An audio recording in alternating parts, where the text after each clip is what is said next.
I unlocked the door to my apartment after a 13-hour flight from Tokyo and froze. Balloons bobbed in the hallway, glittery confetti clung to the ceiling, and some stranger in a cupcake dress handed me a deviled egg like I was late to my own party. Except it wasn't my party. This was my apartment, my couch, my walls, my life, and I had no idea who 90% of these people were. My name is Chloe Mitchell. I'm 28 years old, and until that moment, I thought I was doing a decent job keeping my life together. Long-distance job in Tokyo, full rent paid every month, utilities covered, Wi-Fi connected, even my plants set up on timers. I'd asked one thing of my family while I was gone. Just check in on the place every now and then. So imagine my face when I walked into what looked like a full-blown Pinterest baby shower thrown inside my living room. Kids were screaming, grown women were clinking champagne glasses, someone was using my kitchen sink to rinse strawberries, and my bookshelf? Gone. Vanished. Not just moved, disappeared. I stood there, suitcase still in hand, trying to figure out if I'd walked into the wrong apartment. But then I saw her, my sister, Mia, 7 months pregnant, barefoot, sitting cross-legged on my white linen couch like a queen on her throne, unwrapping pastel pink boxes while everyone oohed and ahed. She looked up at me like I was a mild inconvenience, blinked once. "Oh," she said with a weird little smile, "I thought you moved out." I didn't even answer. Because what do you say to that? What do you say when you come home and realize you've been erased? I scanned the room slowly. My framed art was gone. My diplomas? Replaced with baby name charts. Someone had tied pink streamers to my ceiling fan. My dishes were being used as serving trays for mini quiches. And one of the toddlers was colouring on my coffee table like it was a chalkboard. I walked farther in, dazed. A man I didn't know patted me on the back and said, "You must be Mia's sister. Congrats, Auntie." Congrats for what? Getting robbed. And then, like some kind of twisted cherry on top, my mother emerged from the kitchen. Linda Mitchell, silk scarf, fresh blowout. That smile, the one she uses when she's doing something cruel and thinks you're too polite to call her out. She handed me her coat like I was the coat check girl. Didn't even say hello. "Just help serve, okay?" she whispered. "Don't ruin your sister's day." That whisper broke me. Not the party, not the missing books or the chaos in the hallway. That whisper. Because it wasn't just her tone, it was the implication. That I was the problem. That I was the disruption, that I didn't belong in my own home. I took her coat, hung it up, walked straight past the hors d'oeuvres, the giggling guests, the pastel banners spelling out "It's a girl," and opened the door to what used to be my bedroom. What I saw made my stomach drop. The bed was stripped bare, my suitcase barely fit between towers of diaper boxes and unopened strollers. There were breast pumps where my nightstand used to be. A glider rocking chair sat exactly where I used to sit with my laptop, working until 2 a.m. on campaigns that paid for this place. The room wasn't mine anymore, none of it was. I sat on the edge of the stripped mattress frame, staring at the floor while 40 feet away people toasted to a new life, and stomped all over mine like it meant nothing. I didn't yell, I didn't cry. I just sat there, listening to the sounds of people celebrating inside the walls I built for myself. A parade I wasn't invited to, hosted by the very people who were supposed to love me most. That night, after they left, after the wine stains and baby lotion and echoing laughter had faded into a sour quiet, I sat in the living room alone. I opened my phone and Googled, "Can you change the locks on an apartment you legally rent?" The answer? Yes. And just like that, something shifted inside me. Not rage, not revenge, something colder, cleaner, final. Because here's the thing people never tell you in most revenge stories. The best revenge isn't fire and fury, it's peace. It's making sure they never get the chance to steal from you again. Not your space, not your silence, not your dignity. I didn't sleep that night. After the last cluster of strangers trickled out, and the apartment finally stopped echoing with baby shower laughter, I just sat there, on the bare mattress frame in my so-called bedroom. It smelled like baby powder and half-dried wine. The confetti had somehow worked its way into my shoes. My toothbrush was missing. The apartment I had loved, curated, cleaned, protected, was no longer mine. And not one person in that party thought to ask, "Wait, isn't this Chloe's place?" Not even my mum, especially not my mum. It's funny, you grow up believing that your mum will always have your back, that when things fall apart, she'll be the one person who sees you, even if no one else does. But Linda Mitchell wasn't wired that way. She was the kind of woman who could make betrayal look like generosity, who could smile at your broken heart and call it growth. Earlier that evening, when she brushed past me, handed me her coat, and whispered, "Just help serve, don't ruin your sister's day," she might as well have slapped me. That moment, I don't even know how to explain it. It was like she handed me my place in the family, neatly folded, like a uniform. Be quiet, be helpful, disappear. I woke up the next morning with my neck aching from sleeping in a chair, the glider, ironically, my glider, now used for soothing someone else's baby. I didn't even change clothes. Just walked out into the kitchen, hoping to find something familiar. My mug, my cereal, something. Nope. All gone. Replaced by baby bottles, lactation cookies, and a weird little framed quote that said, "A sister is a forever friend." I actually laughed out loud at that one. Then I opened a drawer and saw it. A trash bag, half full, sitting by the front door. Inside, I spotted a corner of my old travel journal, the one I started in college, the one with plane tickets and receipts taped to the pages, notes about who I was trying to become. A neon pink post-it was slapped on the front of the bag. In my mum's handwriting, it said, "Shred." That broke me. I sank down to the floor and just stared at it. Not because it was dramatic, not because I wanted anyone's pity, but because it was the first time I realised they didn't just throw a party in my apartment. They were clearing me out like a tenant they'd already evicted. I know it sounds wild, but that's when something inside me just went silent. Not numb, not cold, just done. I didn't storm into the living room. I didn't scream at my mum or flip a table. That would have made me the villain in their little performance. No. I sat still, let it settle. I didn't even cry. I just kept thinking, how long have they been planning this? How long has my presence been optional? If any of you watching this have ever walked into your own home and realised it's not yours anymore, if you've ever watched your family treat you like a placeholder for someone more important, I'd love to hear what you did. Did you freeze like I did?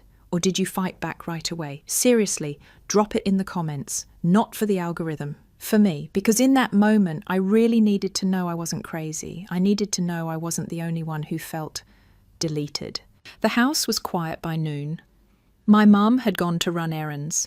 My sister and her fiancé were out at brunch. I sat alone in the mess they left behind. That's when I walked through the entire apartment, slowly, drawer by drawer, closet by closet. My clothes had been pushed aside. Some of them were in garbage bags, the ones they didn't need anymore. My bookshelf was gone, donated, apparently, to make space. Even the framed picture of me and my dad, my favourite one, was nowhere to be found. They kept the frame. Replaced the photo with a sonogram. I opened my laptop, pulled up the lease agreement. I had paid every month. My name was the only one listed. No sublease filed, no co-tenants, no rights transferred. That was the first time I smiled in 2 days. Because it meant one thing. Legally, they had no ground. Emotionally, they had nothing left to stand on. I started with the locks, booked the locksmith that night, set the appointment for 8 a.m. sharp. Not out of spite, out of clarity. This wasn't just about space. This was about self-respect. It was about deciding, maybe for the first time in my life, that I didn't owe anyone my silence just because they shared my DNA. By the time I went to bed, I had a plan. It wasn't a scream. It wasn't revenge.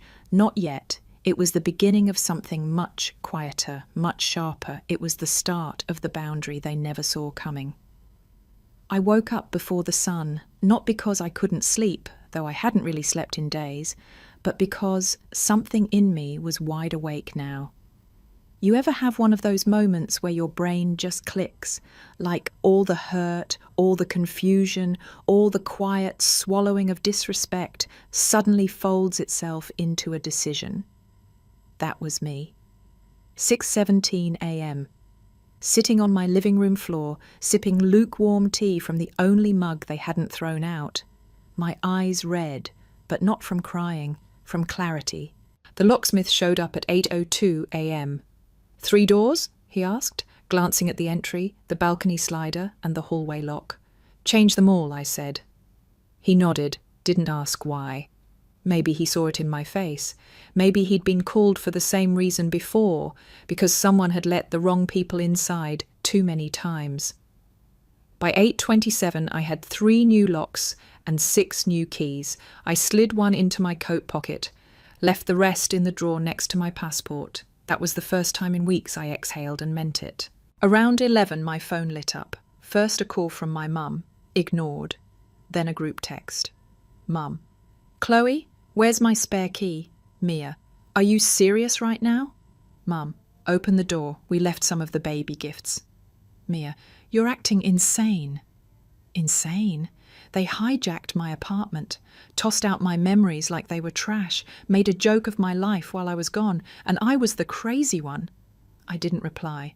I just stood at the door for a second, hand resting on the new deadbolt. It felt cold, solid, final. That afternoon I did something small but powerful. I lit the jasmine candle I used to burn every Sunday before they turned this space into their daycare. The scent hit me like a memory I'd buried under politeness. Peace, warmth, me. I looked around at the room, still cluttered with their party leftovers, still tinged with the smell of baby lotion and entitlement, and I whispered, "Not anymore."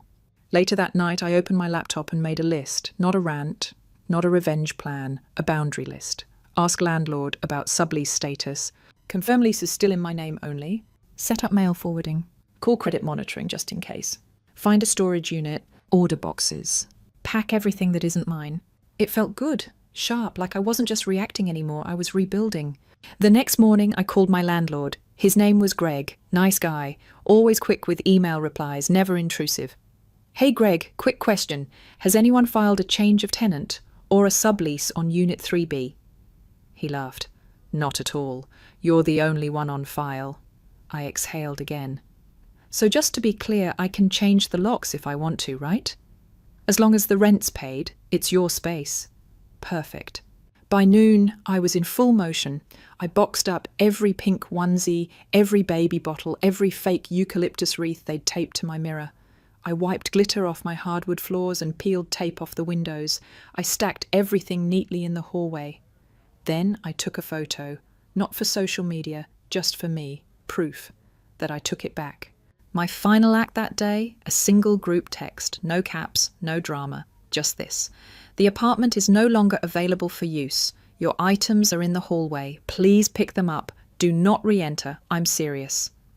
The replies were instant. Mia: "Chloe, what the actual—" Mum: "This is not how we handle family matters." Mia: "You know she's pregnant, right? Don't be cruel." Mum: "I raised you better than this." That last one made me laugh. Out loud, not bitter, just amazed. Because that was her pattern, wasn't it? She never apologised for the hurt. She just scolded me for reacting to it.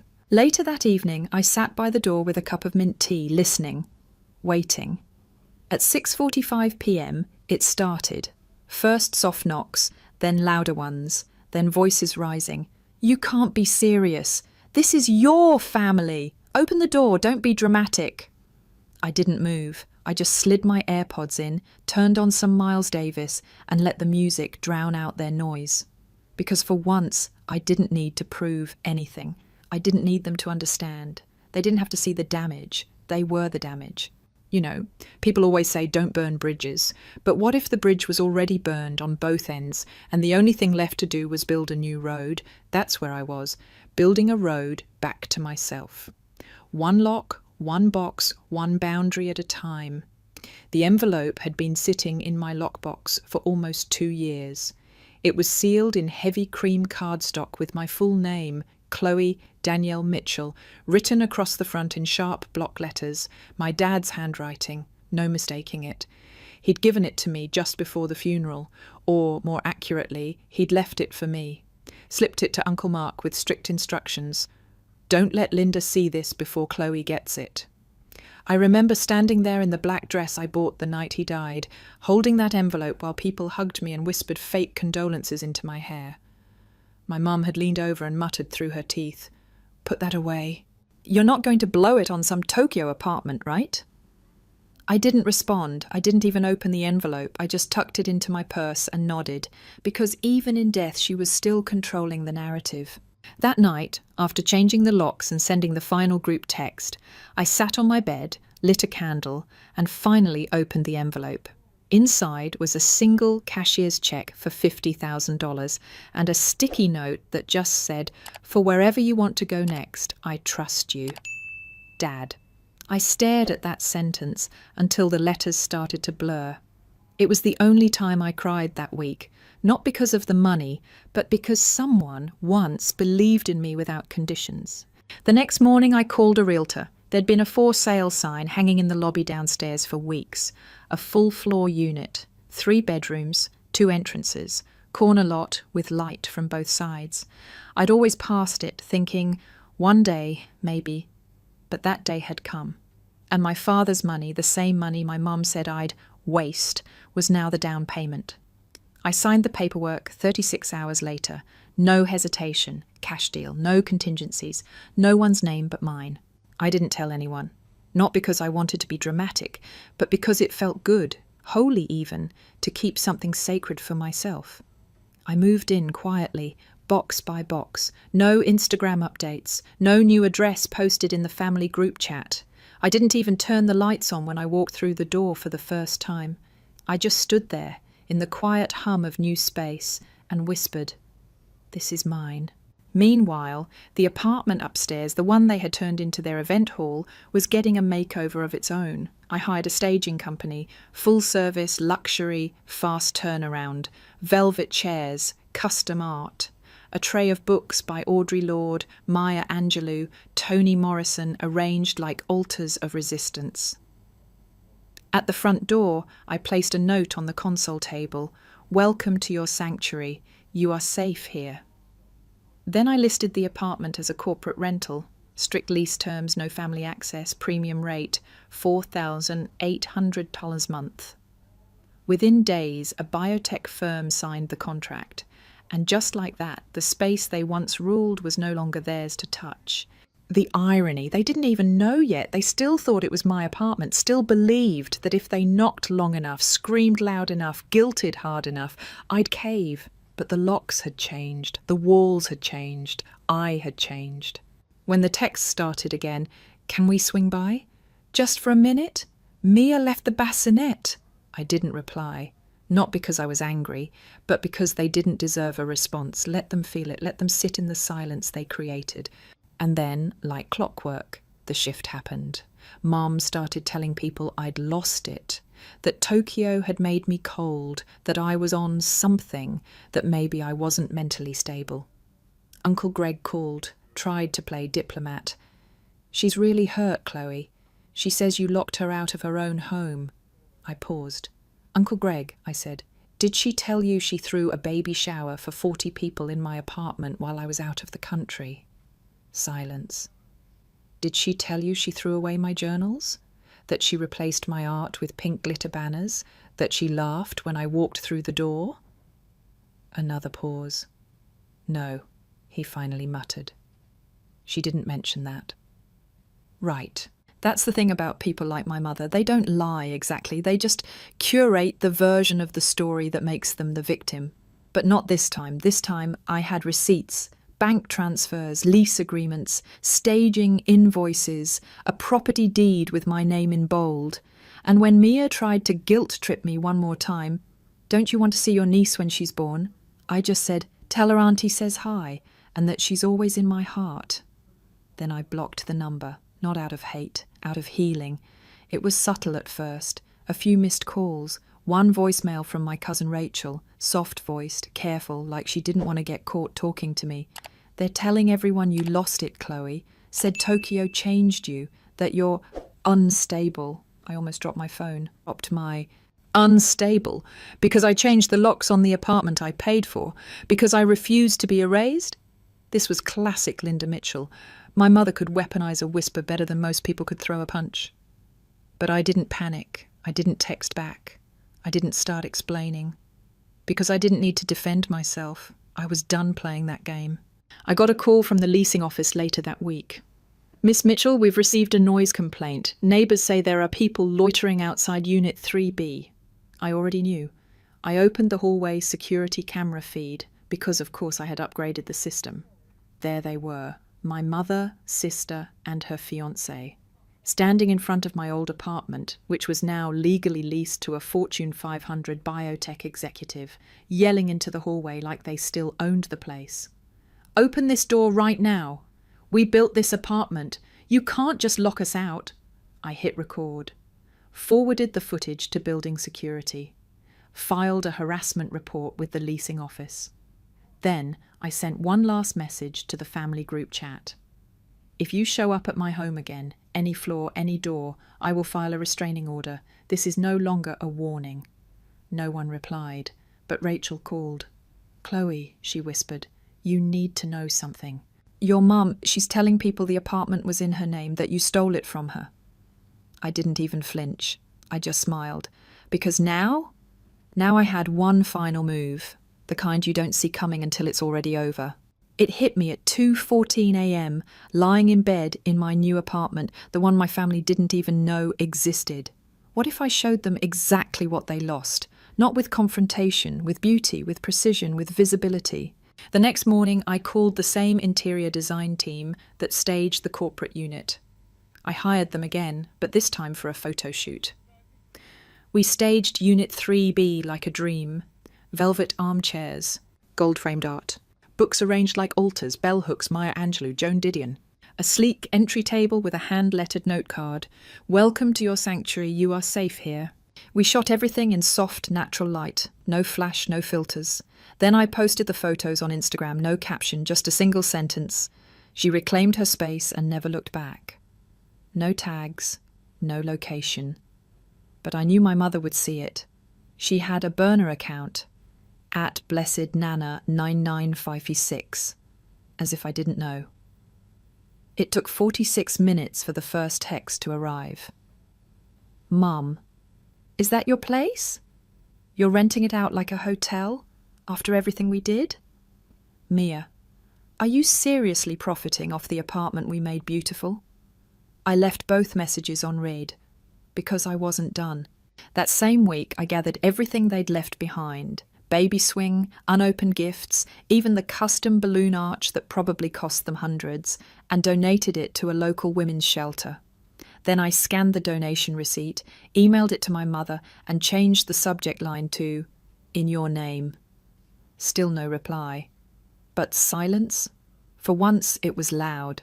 2 weeks later, I hosted a housewarming, not for Instagram, not for clout, just for me, 15 people. People who never asked me to shrink or smile through hurt or stay quiet to keep the peace. There was jazz, there was wine, there was laughter, the kind that didn't sting. At 9:34 p.m, the building manager texted me. "Hey, Ms. Mitchell, your mum and sister just tried to come up, said they were invited. I told them to leave." "Thank you," I replied. They weren't. I stood barefoot on my balcony, glass in hand, the skyline glowing like quiet applause. I didn't cry, I just felt still. 3 weeks passed. I slept like stone. No knocks, no calls, no drama. I stopped flinching every time the elevator dinged, stopped checking the peephole every time I heard footsteps. I owned the silence now, not the kind they used to punish me, the kind I chose. But with my mother, silence never meant surrender. It meant she was plotting. Then one afternoon, I got a letter. Thick envelope, no return address. Inside, a a fake legal notice printed on a bogus letterhead, demanding the release of Mitchell family property. It included a list of all the items I'd already donated to the shelter. It was laughable and pathetic. They had finally realized what they'd lost, not just access to my apartment, but access to me. I forwarded the letter to my attorney, who was helping me finalize the LLC for the rental unit. From that point on, everything was handled through the business. No direct connection to me, no loophole for drama, no emotional bait they could tug on. That Sunday, I did something unthinkable. I drove to my mother's house, not to see her, just to drop something off. I left a small box on her porch. Inside was the baby shower guest book they'd left behind, now rebound in black leather. On the inside cover I wrote, "For every time you tried to erase me from my own life, here's a keepsake of the last day you ever succeeded."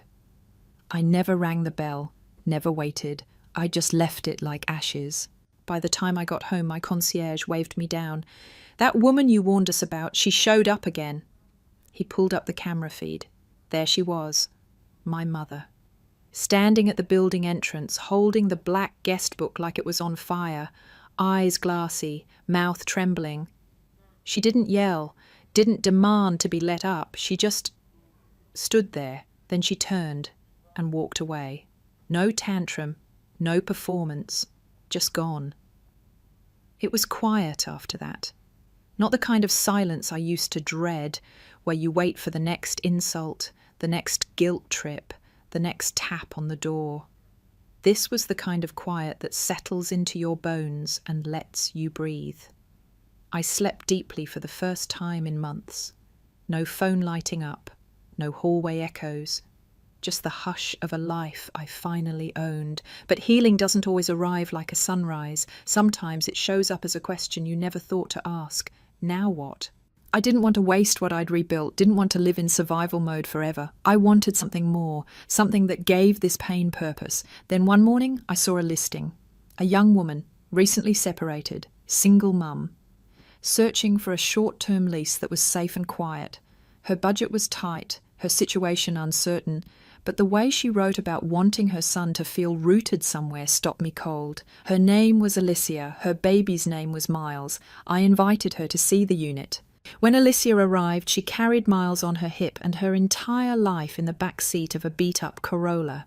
She was polite, guarded, the kind of woman who's been told no too many times to ever expect yes. I showed her the apartment, the same space where they once threw parties without me, laughed like I was a ghost, tossed my journals in a trash bag marked shred. Now it had soft rugs, a tiny reading nook, a window ledge with morning sun. She ran her fingers across the windowsill. "It feels safe here," she whispered, and I just nodded. That's the point. We signed the lease the next day. She cried as she held the keys in her palm. "This is the first place that's mine, like really mine. Not his, not hers, mine."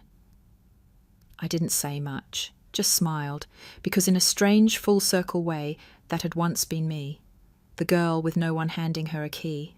Weeks passed. I got into a rhythm, yoga in the morning, jazz at night, tea by the window while Alicia's toddler laughed through the floorboards. It wasn't disruptive, it was grounding, real, human.